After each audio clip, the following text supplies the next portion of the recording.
अस्सलामुअलैकुम। आज हम बना रहे हैं हैदराबादी डिश निज़ामी गोश्त, जो वहाँ पर शादियों में बनता है और बहुत ही लजीज मज़ेदार जायके वाला सालन होता है। गोश्त का सालन होता है। देखिए, इसके लिए हमने ली है 4 बड़ी प्याज, जिसे हमने काट कर तल लिया है और इसे तलने के बाद अलग निकाल कर रख दिया है। गोश्त हमने 60% गला लिया है और उसे एक दूसरे बर्तन में निकाल कर हम उसमें हल्दी, मिर्ची का पाउडर, नमक डाल रहे हैं। आपने गोश्त सिर्फ 60% गलाना है।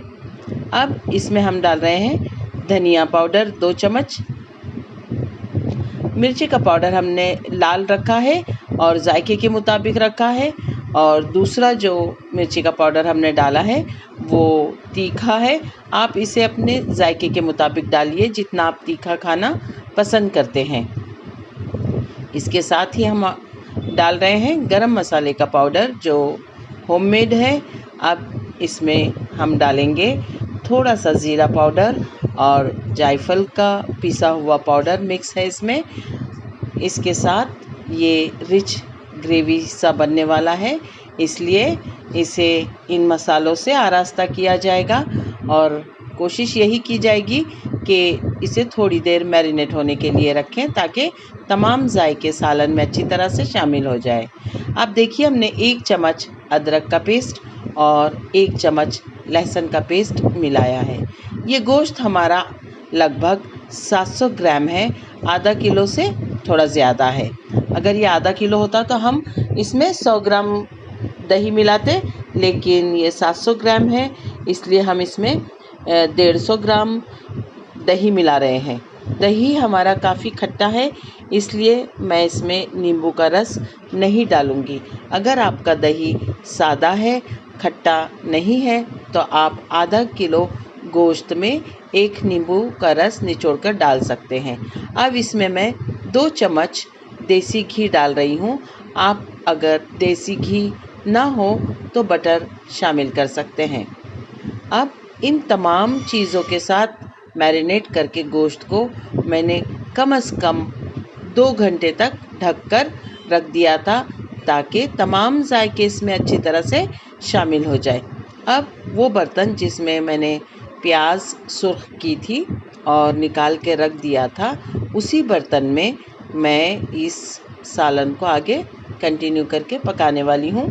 इसके लिए मुझे लगेगा थोड़ा सा ऑयल और दालचीनी, लौंग, इलायची, जो इस गर्म तेल में डालेंगे हम।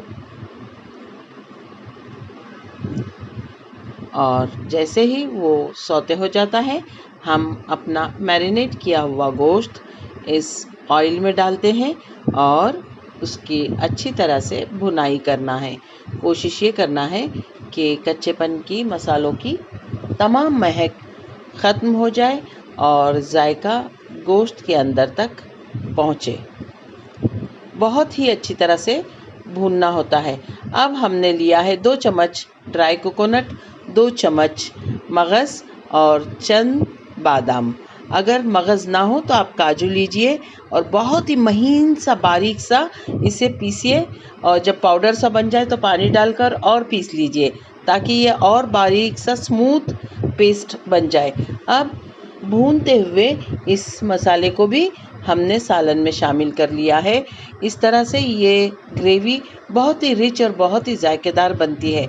इसे जितना भुना जाएगा उतना जायका देगा, इसीलिए गोश्त को 60% गलाते हैं, ताकि बाकी का 40% इस तरह से भुनाई करते हुए पक जाए। अब हमने जो प्याज तल कर रखी थी वो तकरीबन 2 बड़े चम्मच हमने निकाली है और उसे हाथ से अच्छी तरह से मैश करके सालन में शामिल कर लिया है। इसके बाद भी हम इसको अच्छी तरह से पकाने वाले हैं। धनिया काट कर, हरा धनिया शामिल किया है। हमारी डिश तैयार है। दोस्तों, एक मर्तबा ज़रूर ट्राई कीजिए, बहुत ही लजीज बनती है। अल्लाह ताला आपके दस्तरख़्वान पर बहुत सी बरकतें और नेमतें अता फ़रमाए। दुआओं में याद रखें।